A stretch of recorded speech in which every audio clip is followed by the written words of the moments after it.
Government involvement in public health, modern time period since 1900. The government looked at the issues, of which there are a lot of different issues, and very much did step up in terms of introducing legislation, introducing laws that were going to improve the lives of people and different types of people. So one, childbirth, actually improve the statistical chance of babies and mothers surviving, so bringing more training. Children again, they have an understanding that the poor didn't have enough food, so therefore give them a decent meal once a day. Healthcare again for children. The old can't work forever and they can't live off of nothing, so therefore give them their pensions. If people are sick, they need sick pay. So your national insurance scheme, 3 different people pay into it. The employee, the employer, and the government. Sort out again the housing that we've mentioned earlier. Start to improve things like hospitals. If you know the cause of disease and you can prevent it, why not do that? So immunisation, lots and lots of injections. The biggest moment, our most proud moment, the thing that actually really separates us from so many different countries in the world is our NHS. It was free to begin with, 100% free.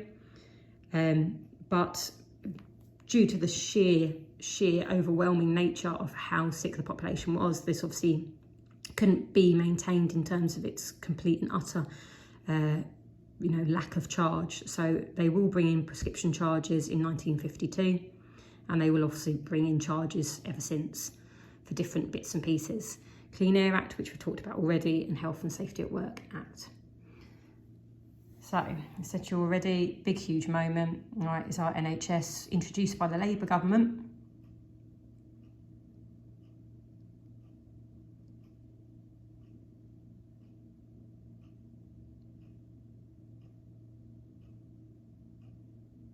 It's so invaluable. Lots of issues with the NHS, we know that, and those issues are ongoing, but this is going to be a huge moment. Smoking. People now started to have an understanding of just unhealthy smoking was. So look at these adverts in 1952. And if you ever watch any of like the old films, they'll all just be smoking. It was just natural. It was so common. It was odd when people didn't smoke in that time period. But they now start to realise that something's horribly wrong with smoking. And then this is where kind of like the government has to now start to interfere in people's lives. You know, surely I should be allowed to smoke if I want to smoke. But the government realised they actually had to take a little bit of control over kind of like the freedoms that people had, especially when you've got such damning evidence. So in 1962, that's when they make the connection between smoking and cancer, and smoking and bronchitis, which is obviously a disease of the lungs. You can't ignore that. So therefore you need to do something about it. So lots and lots of different legislation. All right, big moment there is probably the 2007 smoking ban. All right, I remember going to pubs and places like that, obviously before the smoking ban, after the smoking ban. It was so much better afterwards. So much better.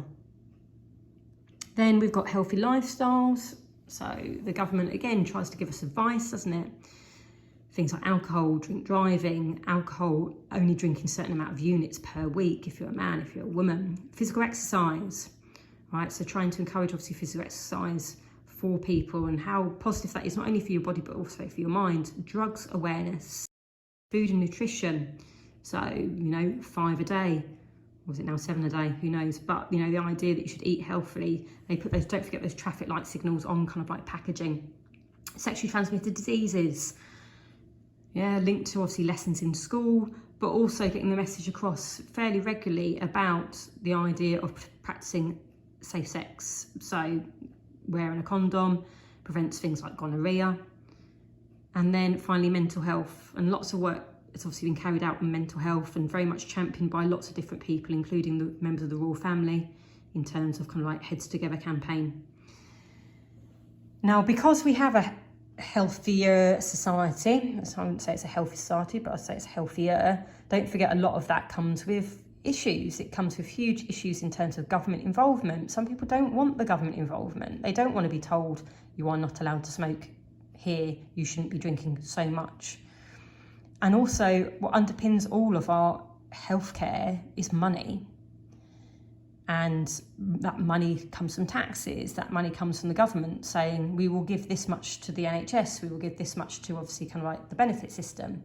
And it is something of which is an ongoing issue, and it will continue to be so forever and ever. And that concludes the People's Health course. So 4 different time periods, lots of common themes running all the way through it.